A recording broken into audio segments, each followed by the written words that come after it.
नमस्कार मंडळी, मी स्वाती माझ्या यूट्यूब चॅनलमध्ये तुम्हा सर्वांचं अगदी मनापासून स्वागत करते। आज आपण जन्माष्टमी विशेष भागामध्ये श्रीकृष्णाचा आवडता प्रसाद म्हणजे सुंठवडा कसा बनवायचा ते पाहणार आहोत। तर माझा हा व्हिडिओ शेवटपर्यंत नक्कीच बघा आणि जर तुम्ही माझ्या चॅनलवर नवीन असाल ना तर माझ्या चॅनलला पटकन सबस्क्राइब करा। सर्वात प्रथम आपण साहित्य पाहून घेऊ। तर इथे मी काही ड्रायफ्रूट्स घेतलेले आहेत। त्यामध्ये एक 5 ते 6 खारीक, 2 मोठे चमचे मनुके, 5 ते 6 काजू तसेच बदाम मी घेतलेले आहेत, 1 चमचाभर चारोळी आणि पिस्ते मी घेतलेले आहेत। आता इथे आपल्याकडे 2 मोठे चमचे सुंठीची पूड, एक अर्धी वाटी किसलेलं खोबरं, 2 मोठे चमचे पिठी साखर जी मी वेलची टाकून बारीक करून घेतलेली आहे। सोबतच आपल्याला लागणार आहे खडी साखर। खडी साखरचा फ्लेवर आपल्या सुंठवड्यामध्ये छान येतो, तर नक्कीच घाला। सोबतच इथे आपल्याला 1 चमचाभर तीळ, 1 चमचाभर सोप आणि 1 चमचाभर खसखस घ्यायची आहे। सर्वप्रथम तर आपण खारीक वाटून घेऊया। खारीक एका खलबत्त्यामध्ये घेऊन याला हलकसं वाटून घेऊ आणि मधातली जी पी असते ना ती काढून घ्यायची आणि हे खारीक आपल्याला हलकेसे वाटून घ्यायचे आहेत। इथे हे सर्व खारीक तोडून झालेले आहेत, तुम्ही बघू शकता। आता सुंठवडा जास्त काळ टिकावा त्याकरिता आपल्याला एक पॅनमध्ये आपण जे ड्रायफ्रूट्स घेतले होते ना ते घ्यायचे आहेत आणि हे ड्रायफ्रूट्स आपण मंद आचेवरती परतून घेऊ। ड्रायफ्रूट्सचा कलर अजिबात चेंज करायचा नाही, फक्त हलकेसे त्याला परतून घ्यायचे आहेत। 1 ते 2 मिनिटांमध्ये ड्रायफ्रूट्स हलकेसे परतून होतात। आता आपण याला काढून घेऊया। यामध्येच मी चारोळी देखील घातलेली आहे, ती देखील परतून घेऊ। आपण घेतलेले सर्व जिन्नस आपल्याला पॅनमध्ये घालून अगदी हलकेसे भाजून घ्यायचे आहेत, जेणेकरून त्याची चव बदलणार नाही आणि आपला हा सुंठवडा एक 15 दिवस तर आरामात टिकतो।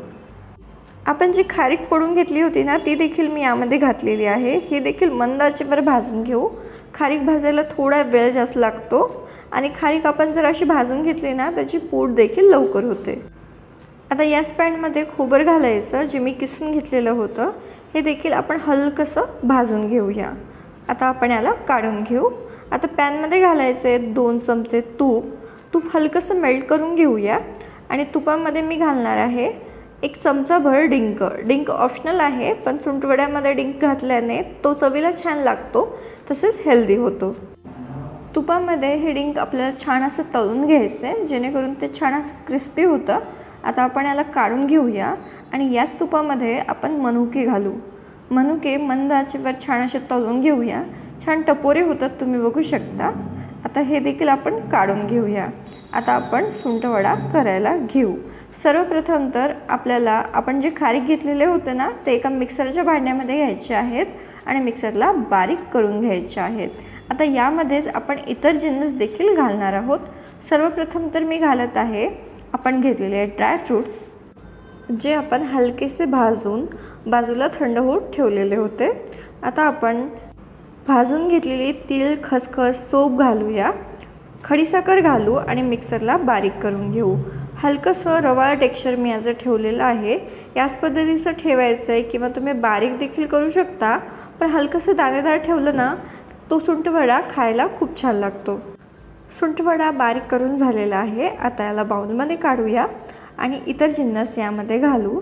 तर सर्वप्रथम इथे मी तळून घेतलेली मनुके, डिंक, खोबऱ्याचं खीस, 2 चमचे सुंठीची पावडर, 2 चमचे साखर, चारोळी असे सर्व जिन्नस घालून घेतलेले आहे। जर तुम्हाला सुंठीची पूड जास्त हवी असेल तर तुम्ही जास्त देखील घालू शकता।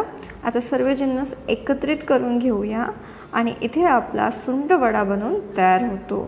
चवीला अगदी भन्नाट लागतो। कृष्ण जन्माष्टमीसाठी तसेच प्रसादासाठी हा सुंठवडा आवर्जून बनवला जातो। तर एक वेळ नक्कीच करून बघा आणि या जन्माष्टमीला याचा भोग श्रीकृष्णाला जरूर लावा।